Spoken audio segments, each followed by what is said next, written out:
IVM.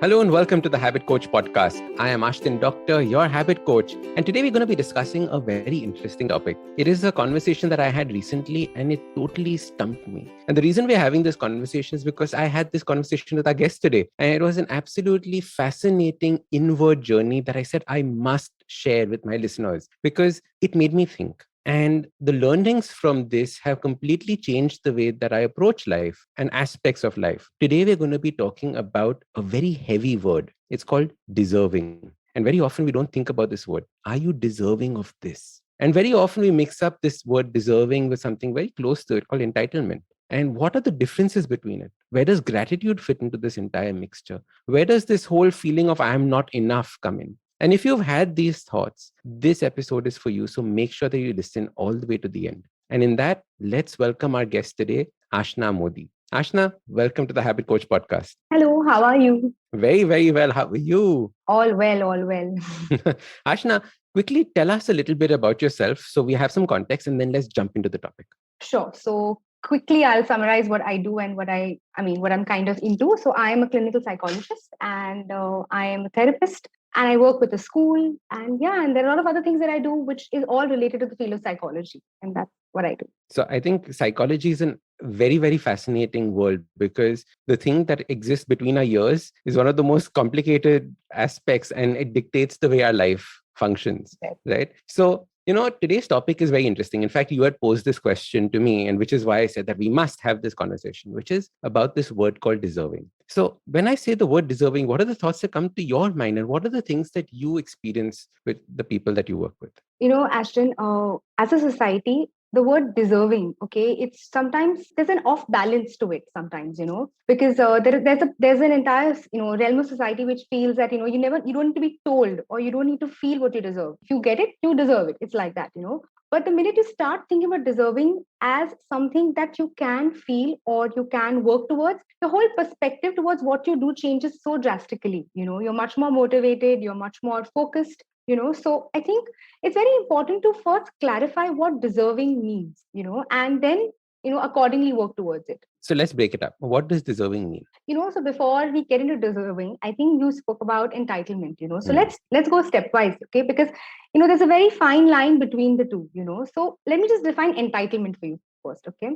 Entitlement would be like a belief that one is inherently deserving of privileges or special treatment. The fact of having a right or doing something because they feel they have the right to do it. All right. Now, a lot of people feel that they have the entitlement towards wealth, love, joy, etc. And perhaps it so happens is that they don't realize that it's not because they have worked hard for it. It is because they feel that they have inherited it. All right. So, and when you look at deserving, it comes more from the fact that you work towards something. All right. And that's why you're getting it. So, in a nutshell, I would say entitlement would come from a place of ego. Okay. It could be very narcissistic, whereas, it's all about me, without any kind of spiritual connection. Whereas deserving would come more from like a higher connection, wherein you feel that because you worked hard for something, okay, and that is why you deserve a good life or, you deserve to do better things in life. So that's where it would come in. You use the word spiritual, which we'll jump into in a bit. Yeah. But let's break this down. So the word entitlement, when you work with people or when you see this in people that you meet every day, how does this manifest itself?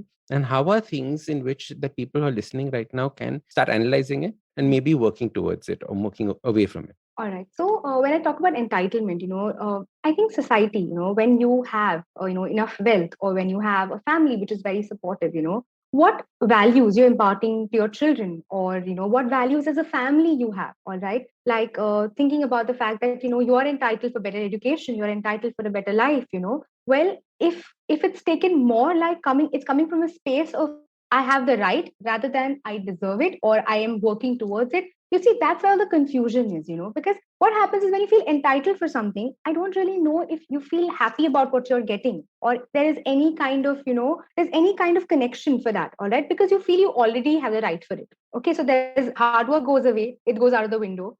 The fact that you can be grateful for it can also go out of the window, right? Because you feel that it's a right. And when something is your right, I don't think it comes from a space of, of care or of nurture or of being humble. It comes from a space of being egoistic about it or being, full of yourself. All right. And when you don't get it, you play the victim. Okay. You play a victim in terms of the fact being that, you will not look at what is it that you're not doing right or what skills are you lacking. You will not understand the lack. You will come from a space that, life is unfair, people are unfair, and you're not getting what you actually have the right to get. So Hmm. that's the difference that we would look at over here. So it's very interesting, for example, the way people fight over inheritance. Since we're talking about inheritance Yes. Yes. as a thing, and inheritance is so closely linked to entitlement, and we see this in our society all the time, where brothers are putting others in jail, sons Mhm. are doing things to parents. All of this because of this particular thought. And while you were talking, is when the penny dropped in my mind with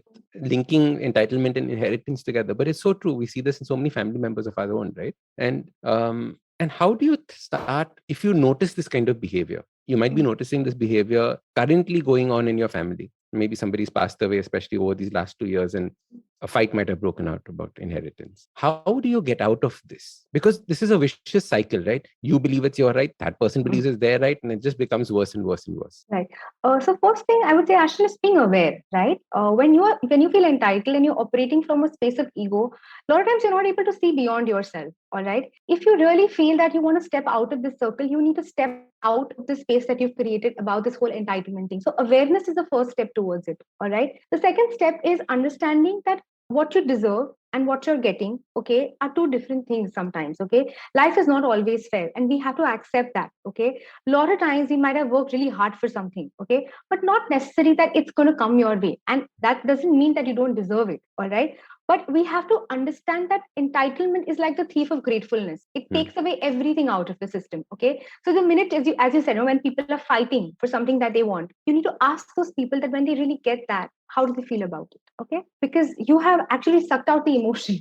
All right. You've taken the joy out of the thing. All right. And when you deserve something, you will ask yourself, how do you feel? And the joy and the happiness that follows through it is just amazing. Okay. You are witness to both these sides. All right. And for somebody to come out of this vicious circle, as you very correctly said, is step is awareness. And the second is the need and the want to come out of it. Hmm. Actually, a lot of times people don't want to come out of it. Okay. Because A, they don't know that this is what they are in. All right. And second is they feel that they will lose a lot because they feel they're entitled to it. Hmm. So is gratitude the antidote for entitlement? I would say yes. You could say yes, it is. And I feel a lot of times that, when you look at gratitude, okay, it's like the foundation of so many cultures and religions, okay. Hmm. It's like it works with the principle of law of attraction. Think about it, okay. When we focus on something, it expands, okay. And if we are grateful for our blessings in life, then we see life from a very different lens and are generally happier, okay. So it's our birthright to be deserving, but we know by now that life has ups and downs, and we aren't entitled to a good life, and life isn't a given. Okay. So the whole thing about being grateful, it's basically treating things, people in your life, knowing that you don't possess them. Okay. They are a part of your life and they flow along the whole process, basically. All right. So it's like, when you're saying you're entitled, you're just very careless with your belongings and sometimes the people around also. And when you say you deserve a loving family, you are definitely grateful for it. So yeah, that's how I would put it. In fact, one of the definitions that I used to love about gratitude was when somebody does something for you that you don't expect, or they don't ask for anything in return. Mm. Right. So that was when I first started understanding this whole world of gratitude and the way that I used to write my gratitude journals, etc. This was one way of thinking about it. But the more that I think about it now, and I think this also where it ties in with deserving, is this fact that when you think about gratitude is not just people doing things without. It is that when you get things that you don't think that you deserve, right? If at that point of time you can use gratitude, then you will welcome all these things, because otherwise what happens is self-sabotage. Correct. You say, I'm not deserving of this thing. So, which is the opposite of the entitlement aspect, which is where you say, I don't deserve this. And as a result, you send it off. True, true, What are so your thoughts true. on this? I think that's so true, and that's something I think, when you're saying this, Ashley, I'm just realizing how I use gratitude so beautifully. Like, when I get something, when I receive something in my life, I never doubt it. That's when doubt comes in. Okay. So as a society, we've been taught in different ways. Families have taught us in different ways that you have to work hard for something in order to receive it. Okay. Hmm. Hard work is obviously very important. But if something is coming to you, with a lot of grace, okay, accepting it is also gratitude. All right. Because you don't understand one thing, you know, everything is a connection. Okay. Everything comes together because a lot of things are playing together. Okay. And then one fine day, you see the entire thing culminating together. All right. But the entire picture, when it comes together, it might be very different from what you thought or what you would have imagined. All right. But when it comes together, I think rather than doubting it, rather than asking yourself, why am I getting this or do I deserve so much?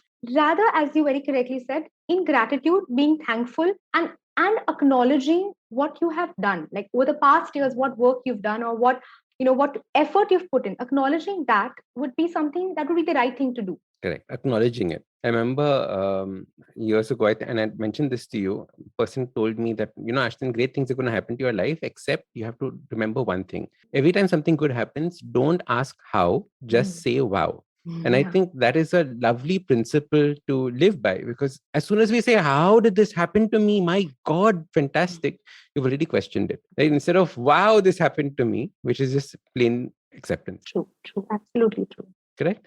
So, the other day I was having this discussion about deserving with a friend, because you know me, right? As soon as we have something interesting, I want to like talk to 1,000 people about it. And we were talking about it, and she was like, no, I don't think that I would say deserve, because I live in a state of gratitude. Right. So the word deserving is so painful to say for so many people that they come up with different ways of addressing it. Right. What is deserving? Let's analyze deserving and how to start thinking about it. And why is it so difficult for people to say the word deserving?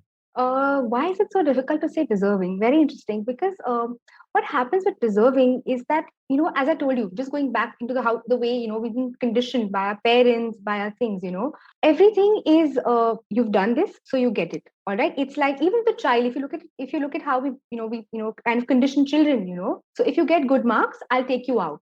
Okay. That's, or, if you do this, I'll give you this. All right. So what happens is that deserving again sometimes is taken in a very very it's taken in a negative way. Okay. It's like you're asking for something. All right. Like when you say I deserve this. All right. But the whole idea is that deserving is not asking. Deserving is actually getting. All right. When you change that outlook, you will realize that deserving is something that flows. It's not something that is taken or grabbed from somebody. It's very different. So the true meaning of deserving would be, I would just put it very simply, is that something that just flows to you naturally, effortlessly, and something that you just aspire to be. So if you deserve to live a beautiful life, I'm sure you will aspire in a way that you will create a beautiful life for yourself. All right. Many people aspire a beautiful life and don't do anything towards getting it. So then how will you deserve it then? No, it's as simple as that. So it is a combination of hard work. It is a combination of being in gratitude. All right. And at the same time, it is very important to be aware of the process, because it's not, as I said, it's not taking things away from somebody, or it's not like getting things from somebody. It is about creating it in your own way. All right. And when you receive it or when you're getting it, you have to be in gratitude for the simple reason, because that's the energy that you're creating. All right. Okay. When you operate from a space of ego, when you operate from a space of it's mine and I definitely will get it, that space is very different, because ultimately when when you go back home and you go to sleep by yourself, you'll realize that you're not happy with it. Okay. But when you really worked hard and you really think it's coming all together, you'll just see it so beautiful. It'll just come out so beautifully.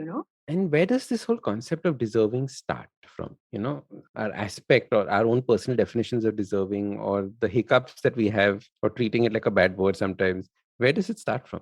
I think it everything begins with parents. Okay, with the parents, what parents have taught you about deserving. All right, how they have communicated it to you. All right, so the foundation would be there. All right, and then as you grow older, your peers, your your I would say your family members, your teachers. Okay, how do they make deserving out to be? Okay, and also everybody doesn't have the same abilities, the same skills. Okay, I'll give you my example. Okay, I don't know if that's going to really connect together, but I'm going to try. So when I was in school, I was terrible at mathematics. Okay, that was a subject which I think was a nightmare for me. All right, and and my report card was, the open day was announced, and I was dreading. I was like, when I go to school with my mom, the first thing that my teacher's going to say that, oh my god, this girl, she's not done well. To my utter surprise, when I reached there, what the teacher told my mother is that your child is a gem of a student. She contributes in so many different ways. And I couldn't believe it. And at that time, I was like, that thought was, do I deserve what was coming my way? The love and appreciation of the teacher that was coming my way. All right. And she didn't speak about my subject, although I had done terribly about it. All right. Mm. The whole idea here was that I deserved that because I did work hard or I did give my best to that aspect of my school life. All right. And when it came out, it was just together. So the connection here is that it's not necessary that everything will fall in place, but there will be some aspects or some areas of your life which will just flow effortlessly. All right. You don't ask for it. You don't demand for it. It just comes. All right. And you will know that you deserve it. And I think also, and correct me if I'm wrong, a large part of the way that we think about deserving comes from this one question. You actually mentioned that deserving is a question earlier on the podcast, and I was thinking about it, and I'm like, we learn this word deserving from our parents when you ask for a toy, for example, when you're a child. And like, why should I bring you this toy? What do you think you deserve it? Mm. And do you think you deserve it is a Mm. question, right? And then you're like thinking, yeah, do I really deserve it? Was I the best child that I could have possibly been? Also, things like Santa Claus, right? Santa Claus is all about deserving. You be a good kid and you will get your gift on, Yes. on Christmas Day. The same thing is applying, and it's so reinforced into our system. Mm. And as a result, there's a lot of, like you said, guilt associated with deserving Mm. or not deserving. I did not do it, so I did not get it, Right. right?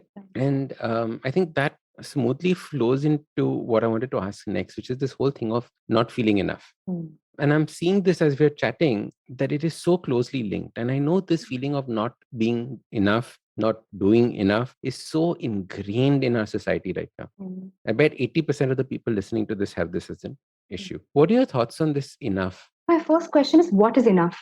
I mean, I would really want to know what is enough. Okay. I think as a society, we are just running. We're running from things, we're running from situations, we're running from ourselves sometimes. And enough can only be decided by the person who is in the situation, Mm. because otherwise, there's what I mean, you can't quantify it. All Mm. right. It's a very subjective thing. The word Mm. enough itself it can't be quantified. All Mm. right. And what is enough has to be decided by the person. Mm. Okay. Otherwise, it's endless. The journey, the struggle is endless. All Mm. right. So you have to sit down by yourself and decide that what is it that you want? Okay. All right. B, is that how much hard work or what is it that you're ready to put in? All right. Because I see this generation where they want everything, but are they really putting in that effort? Are you putting in that effort? And the only person that you can be honest to is yourself. Okay. So you will automatically know that am I putting in that effort? Because if you're putting in the effort and your intention is in the right place, you will deserve what ultimately you get. It's going to be like that. It's a connection. All right. So enough again has to be you have to be objective about it because it's such a subjective thing. You have to be objective about it. Collect your thoughts, gather your thoughts, and ask yourself that how is it that ultimately that if I want something or if I'm getting something, okay, how am I working towards it? And ultimately, I think satisfaction is also very important. We're just all the time in this generation where we're just running behind things, not realizing that sitting down with what you've achieved today, I think expressing it, talking about it, celebrating it, with the people that you love, and actually feeling the moment, okay, can also be enough. We don't let things last, Ashton, these days. We are in such a hurry. So I've got this amazing achievement. Now on to the next one. Now I'm on to the next one. All right. And then nothing can be enough because you haven't paused for that moment to kind of reflect or to kind of introspect on that particular feeling or that kind of achievement. And you will know that that one achievement can be enough, or that one relationship can be enough, or that one engagement or that one conversation was enough. We're going to take a quick break. See you on the other side. Are you looking for finance products and services that can enhance your personal finance experience? Are you looking for a space to talk about your financial product or service? And are you looking for a crisp talk show where the conversation is all about money? Well, your search ends here. Hi, my name is Anupam Gupta and I'm host of the Paisa Paisa podcast, and I invite you for the conversation about your personal finance on each Monday on the IVM podcast app or the website or on any podcast streaming platforms. See you folks. Welcome back. All right, let's jump into the conversation. So, one important one that you said is slowing down, living in the moment once you get something and you achieve something, spending time with it, right? The second aspect is figure out what you mean by enough. So, when you say enough, that means there is a definite finish point, right? Otherwise, how can you have an enough? So, I filled enough coffee into this mug means at a certain point, I have to stop the coffee. Otherwise, it's going to spill over or it's going to be too much for me. So, what is that point in your life that you're constantly going after that you can define and then move towards that in a strategic manner and celebrate the milestones along the way is what I've understood. Yes. So, I think an important aspect for people listening is what is your parameter for evaluation for this word called enough or something about your life. So, for example, the parameter of evaluation for this mug of coffee is how many ml of coffee can go inside. But I cannot use ml as a measure to think about my relationship, right? How many milliliters of a girlfriend or a wife that I have doesn't work like that. So I think figuring out the parameter of evaluation and the quantity or how you want to evaluate is very important when it comes to enough. I think that's what I've got from what you said. Is that Absolutely correct? Yes, yes. You summarize it really well. Yes, that's exactly what it is.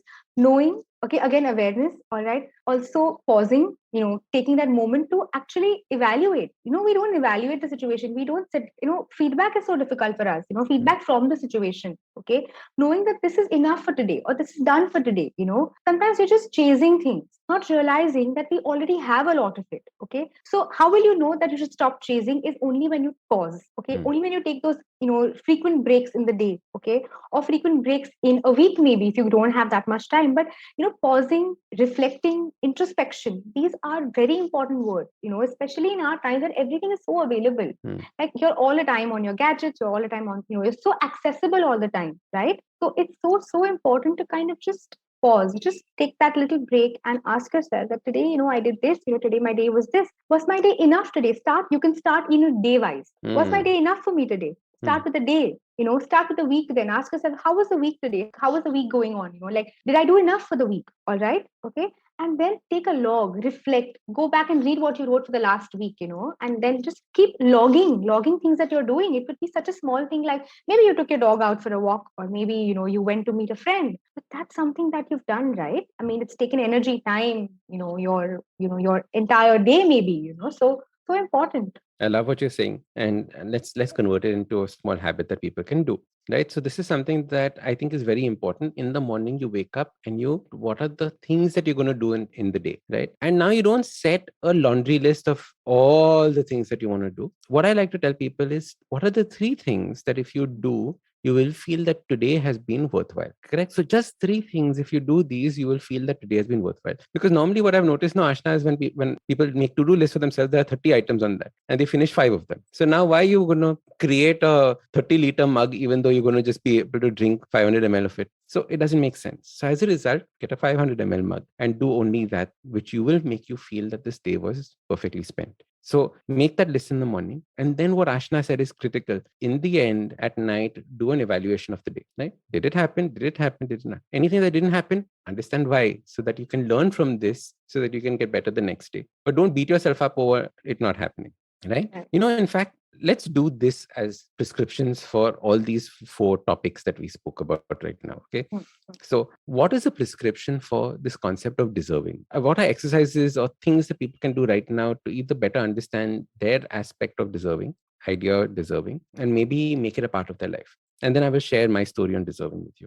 All right. So a very small exercise is that first thing is awareness. What do you deserve? We never ask ourselves these questions, because we're so scared, no? I mean, what will the society say, or what will people, they'll judge me if I say that I deserve a good night's sleep, or I deserve to just take the day off, because you're so scared that your family will not understand that, or you may not understand yourself that you need a break. All right. Forget Correct. others. Sometimes it's yourself. So first question is, what do I deserve? I think if you have a pen and paper in front of you, please write this down, because these are important questions. What is it that I deserve? Yes. So often, Ashna, I don't even think that I deserve a Sunday. I'm like, working on like, why am I working right now on a Sunday? Should I take it off? Should I not? And you're right. If I feel that I deserve Sundays off, if I deserve this time to myself, do it. Do it. Just do it. Because nobody else is going to come and give it to you. Just being honest about it.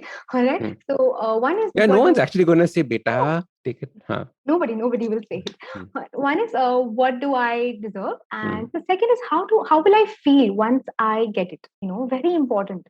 Because as humans, and especially, I mean, I'm sorry, I'm saying today's time, but the point being that, we're so much in the mind that we forget the connection with the heart. Like, we forget that we have this beautiful energy flowing through us, which is there, right? So the second thing is the feelings. The feelings aspect is completely ignored because we're so used to doing the right thing, or so used to being feeling the way, you're supposed to be, right? So the whole feeling quotient is gone. So very important is, how do you feel once you've done what you deserve, or when you get what you deserve, Correct. In fact, what Ashna has been saying today's times, but this has been happening for centuries now, because I remember our grandparents had no concept of deserving or understanding these emotions. You went to work because you had to. You took care of your family because you had to. These were things that were expected of you. Where was the time for emotions? Nothing. So that's so lovely that you've said, but there were so many things that they were so clear about, Ashton. Okay, clarity. I think when they were with their children, when they were with their family, they were with them. Okay, like when they loved the way they knew. I mean, I'm not saying the language of love might be different, but the way they loved the children, the way they were with the children, it was just them. They were just mindful. They were just aware. They were in the moment. All right. Like if I look back and think about my father, every day he was home at 7:30, and after 7:30 he was not with his phone, he was not with his gadget, he was mindfully, he was there for us. Okay, so the point being that, how are you, like when I say I deserve a loving family, but there's so many elements to that also, right? So that's why I feel that if you really feel the connection, the feeling is there, it's very important. So when you're getting something, you're not doubting it again. So how do you feel about it? How do you feel about this that you deserve? Lovely. So second question is, how do you feel about it? Yeah. About deserving these things. Yes. Next. The next thing would be the third, then the last question would be that, once you receive it, how are you going to behave? Okay, very, very important, because when you deserve something, when you get it, all right, nobody teaches us what to do with it. You've got it, but what do I do with it now? Right? It's so confusing, no? It's like, okay, I wanted to be, say, I wanted to get a particular position, but once I've got it now, we don't go mentally prepared for it, okay? Or we don't know what to do. We're lost again, and that's why the guilt comes up. The uncertainty, the self doubt, all of these things come up that time.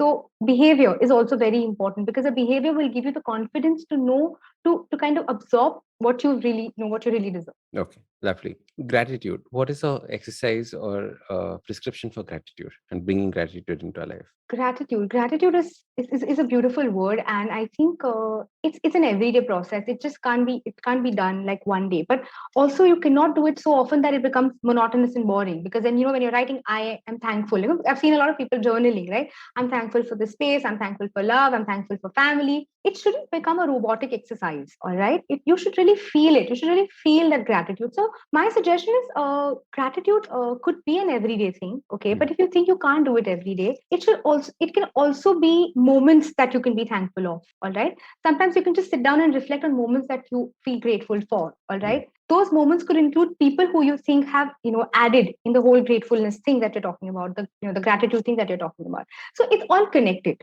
Okay, I believe that as a society we all are interdependent. So today, if I receive something, the achievement is not mine alone. To understand that and to be aware of that is gratitude enough. All right, and then I think, yeah, as I said, you can take moments you can be thankful of. An everyday exercise is amazing, but don't do it without the feeling of gratitude. Don't do it because somebody told you to do it. Okay, do it because you really think and you really feel that you're thankful. All right, and about gratitude can begin with the smallest thing to the biggest thing. Okay, the fact that when you wake up in the morning and you're going to work, you can just be grateful that the person who's driving you there, okay, is taking you in the right direction, is taking you on time for your work, and you're reaching.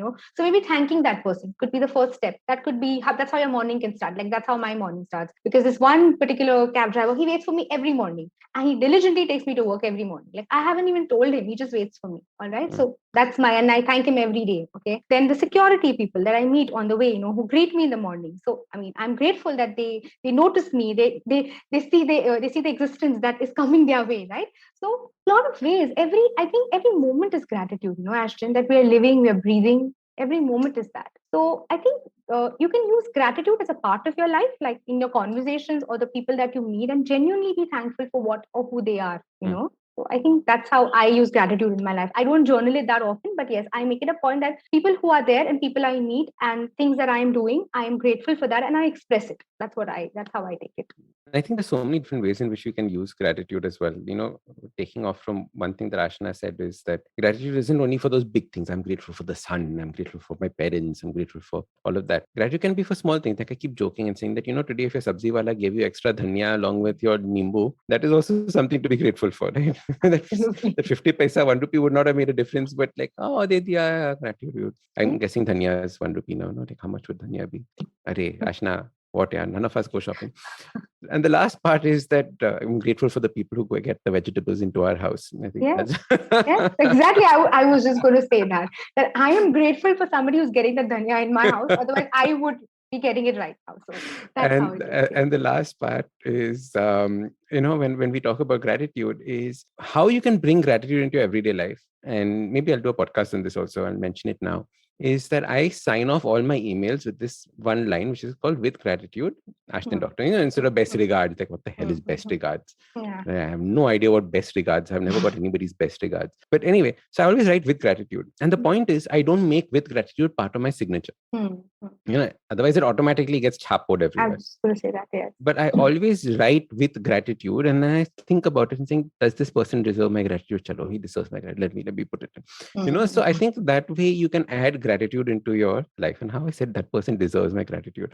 I was just looking at my deserving quotient. Okay, lovely. And the last thing I want to talk about is this word that you use called spirituality, right? Or spiritual. And I think what we're going to do is we're going to keep it for the second podcast that's going to come out on Thursday. And I think we'll deep dive into this and other aspects when we chat there. But for the time being, Ashna, tell everybody how can they reach out to you, how can they connect with you and take this discussion forward with you? Sure, definitely. So they can reach out to me. They can definitely get in touch with you to reach out to me also. But they can reach out to me. So I have a lovely mental health company called ASA Wellness. So you can reach out there. You can reach out to me Spell it out for everyone. Yes, ASA Wellness.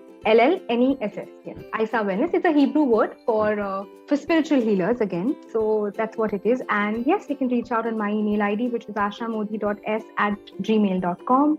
And as I said, you can always get in touch with Ashton and we can definitely direct you. Done. Super. Thanks, Ashna, for coming on this podcast. Thank you, Ashton, for having me with it. My pleasure. So start these habits and share with us your progress using the hashtag #TheHabitCoach.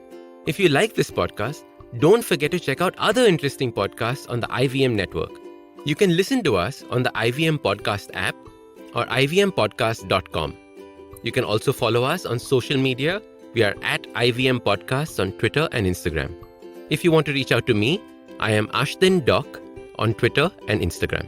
You can find lots more information on my website, awesome180.com, or check out different content on my YouTube channel called AWESOME180. That's Awesome180. Hey everybody, it's been another great week on the IVM Podcast Network. On Raw and Organic, Kunal is joined by his close friend, national football player and fitness trainer Jyoti and Bure. They catch up on their training sessions, the life of an athlete, and a whole lot more. On Cyrus Says, Cyrus is in conversation with Ashish Singhal, founder and CEO of CoinSwitch, to discuss CoinSwitch Kuber's journey, investing, and the cryptocurrency bill of 2021.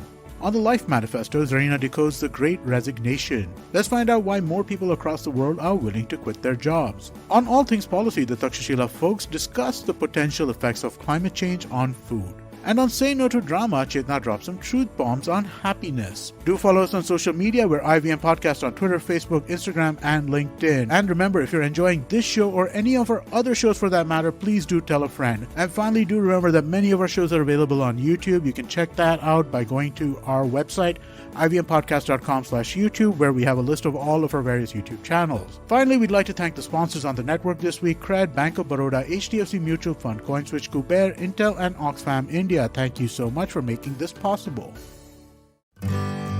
Working Monday to Friday glued to your chair making you feel dull? Worry not. Get your 5-minute weekly dose of travel around the world with Postcards from Nowhere. Join me every Thursday as I explore the strange, obscure, and fascinating parts of the world and bring out facets of travel you may not have thought of before. You can find us on the IVM Podcast app, website, or wherever you get your podcast from.